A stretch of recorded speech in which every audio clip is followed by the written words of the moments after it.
नमस्कार, GNP news में आपका स्वागत है। खबर गाजीपुर से है, जहां सपा सांसद अफजाल अंसारी ने महाकुंभ पर बयान देते हुए कहा कि यह एक बहुत ही सम्मानित धार्मिक आयोजन है। अफजाल ने कहा कि महाकुंभ में दुनिया के कोने कोने से लोग स्नान करने आएंगे। महाकुंभ में बड़े बड़े संत, महात्मा, महंत और ऋषि मुनि आए हुए हैं। अफजाल ने कहा कि इससे पहले जो सरकारें रही हैं वो भी व्यवस्था करती रही। महाकुंभ पर कोई टिप्पणी मुनासिब नहीं है। सांसद अफजाल अंसारी ने कहा कि सवाल ये उठ रहा है कि महाकुंभ के बजट का इस्तेमाल हो रहा है कि लूट हो रहा है। उन्होंने कहा कि चर्चा है कि महाकुंभ का बजट बढ़ाकर ठेकेदारों की कमाई का साधन बनाया गया है। इस मामले में संतों, महात्माओं ने भी असंतोष जताया है और ये मामला सुप्रीम कोर्ट तक पहुंच गया है। अफजाल ने कहा कि इस मामले में देश का कोई भी नागरिक सवाल कर सकता है। आइए सुनते हैं अफजाल अंसारी ने क्या कहा। महाकुंभ के कभी एक मौलाना थे, उन्होंने महाकुंभ के कुछ जमीनों को वक्फ जमीन बताया था। अब मौलाना के द्वारा देखिए, अब मौलाना साहब क्या बोले और किसी ने क्या बोला, उस पर हम कोई टिप्पणी नहीं करना चाहते हैं। अपने दायरे के बाहर की जो बात हो उस पर किसी को नहीं बोलना चाहिए। और महाकुंभ का आयोजन है 12 साल के बाद, हर 6 साल के बाद कुंभ और फिर 12 साल के बाद महाकुंभ। तमाम देश भर के, दुनिया के दूसरे कोनों से भी लोग आ रहे हैं वहां स्नान करने के लिए। संत आए हुए हैं, महात्मा आए हुए हैं, महंत आए हुए हैं, बड़े बड़े ऋषि मुनि आए हुए हैं और बड़े बड़े अखाड़े आए हुए हैं। तो यह एक बहुत ही सम्मानित और धार्मिक आयोजन है। इसमें इससे पहले भी जो सरकारें रही हैं वो उसकी व्यवस्था और इंतजाम करती रही हैं। इस पे कोई टिप्पणी मुनासिब नहीं है। इतना जरूर सवाल उठ रहा है कि बजट जो 4 गुना बढ़ाया गया है, तो बजट का कहीं इस्तेमाल भी हो रहा है या लूट हो रही है।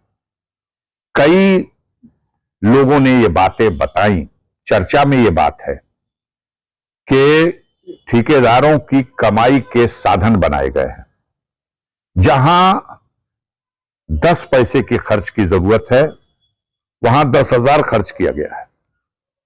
और असंतोष व्यक्त किया है कई संतों और महात्माओं ने भी, धर्म गुरुओं ने भी। और मामला सर्वोच्च न्यायालय तक चला गया है और सर्वोच्च न्यायालय ने भी कुछ स्टेटस रिपोर्ट इसके लिए मांग ली है। तो ये तो चीजें अलग हैं, इस पर कोई बात कह सकते हैं। भारत के एक नागरिक की हैसियत से कोई भी नागरिक ये बात कर सकता है। लेकिन जहां तक कुंभ के आयोजन का सवाल है, इस पे सबकी टिप्पणी मुनासिब नहीं होती है। ये एक धर्म और एक आस्था का प्रश्न है और उसको अपने धार्मिक तौर तरीकों से जो हो रहा है वो ठीक है। मुख्यमंत्री जी ने एक बयान दिया था 2 दिनों पहले कि देश मुस्लिम लीग की मानसिकता से नहीं, आस्था के अनुरूप चलेगा। देखिए, मुस्लिम लीग की भी मानसिकता से नहीं चलेगा। और मुस्लिम लीग की मानसिकता को अगर स्वीकार किया गया होता तो देश का नक्शा तो 1947 में देश का विभाजन हुआ उस मानसिकता से, तो उस मानसिकता से नहीं चलेगा। देश जोगी जी की दादागिरी से भी नहीं चलेगा, संविधान से चलेगा। भारत का संविधान हमारे देश का सबसे बड़ा ग्रंथ है। उसी में सबका हित सुरक्षित है जो भारत का नागरिक है। हमारी सबसे पवित्र वो पुस्तक है और उस पुस्तक में सबका अधिकार और सबका संरक्षण है। उसी रास्ते से चलेगा। मैं उस रास्ते को मानने वाला हूं और मैं चाहूंगा कि हर देशवासी को अपने संविधान पर गर्व करना चाहिए और उस संविधान के रास्ते से देश को चलाने की बात करनी चाहिए। न मुस्लिम लीग के रास्ते से चलेगा और न ये कट्टरपंथियों के बयान जो आ रहे हैं इनकी मानसिकता से चलेगा। देश में नए वायरस की एंट्री हो गई है। देश में नए वायरस की एंट्री हो गई, बताया जा रहा है चीन में इसका। हाँ, आज एलन मस्क की एक रिपोर्ट देखी जिसमें चिंता व्यक्त की गई है और मुझे अजीब लगा, बहुत चिंतित हूं मैं। उन्होंने कहा है कि 2030 तक, 2025 है, 2030 तक भारत की जनसंख्या 100 करोड़ के आसपास रह जाएगी। मुझे चिंता हो रही है। आज हमारी जनसंख्या 140 करोड़ है 140 करोड़ से भी ज्यादा है। चीन की जनसंख्या उसने कहा है कि 100 करोड़ से भी नीचे चली जाएगी। ऐसा क्यों? तो जो वायरस की बात चल रही है और जितनी तेजी से नई नई बीमारियां और उसमें लोगों के मरने का जो क्रम है, और दूसरा एक और जिस पर अभी चर्चा नहीं है, लेकिन एलन मस्क एक विश्व स्तर का व्यक्ति है, उसके द्वारा कही गई इस बात में इस ओर इशारा किया गया है कि आने वाले दिनों में हो सकता है लोगों को बच्चा पैदा करने की क्षमता ही खत्म होने जा रही है। हम ये तो सोच सकते थे कि 140 करोड़ अगले 5 साल में वृद्धि के दर पर विश्व में जैसे हम टॉप हो गए हैं जनसंख्या में, और बढ़ जाएंगे। लेकिन ये कहां हो सकता है कि 100 करोड़ के आसपास हो जाएंगे। हम नीचे आ जाएंगे 40 करोड़ हमारी जनसंख्या। ये बहुत बड़े खतरे का संकेत है, इस ओर ध्यान देना चाहिए।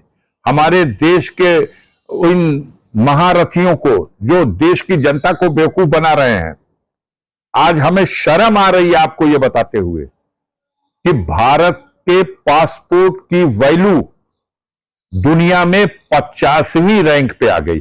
85वीं, 85, 85, 85 हमारी रैंक है भारत के पासपोर्ट की। यह शर्म की बात है।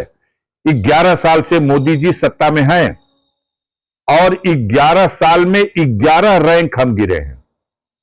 2014 में भारत के पासपोर्ट की वैल्यू 74 पर थी और आज 85 पे है। उसी तरीके से 2014 में हमारी मुद्रा की वैल्यू वो 64 पर थी। भारत की मुद्रा डॉलर के मुकाबले 64 रुपए का एक डॉलर था और आज 85 रुपए का एक डॉलर, 85 से भी अधिक हो गया, दशमलव कुछ। तो एक तरफ हम विश्व गुरु होने की बात कर रहे हैं, अपना डंका बजाने की बात कर रहे हैं, और एक तरफ तो लग रहा है कि मेरी भद पिट गई, इससे बुरी स्थिति में तो ये भारत कभी था ही नहीं। हम जमीन में धंस चुके हैं, लेकिन झूठ बोल करके और जनता को गुमराह करके हम देश में नफरत का माहौल बना करके और अपना सत्ता का सुख भोग रहे हैं। अपने चहेतों को देश की संपदा लुटा रहे हैं। देश कर्ज के बोझ से दबा जा रहा है, विकास ठप है, सिर्फ नफरत की फिजा है। भाई को भाई से लड़ाओ और मौज करो, राज करो और अपने चहेतों को ठेकेदारी के माध्यम से देश के खजाने को लुटाओ। यह प्रक्रिया चल रही है।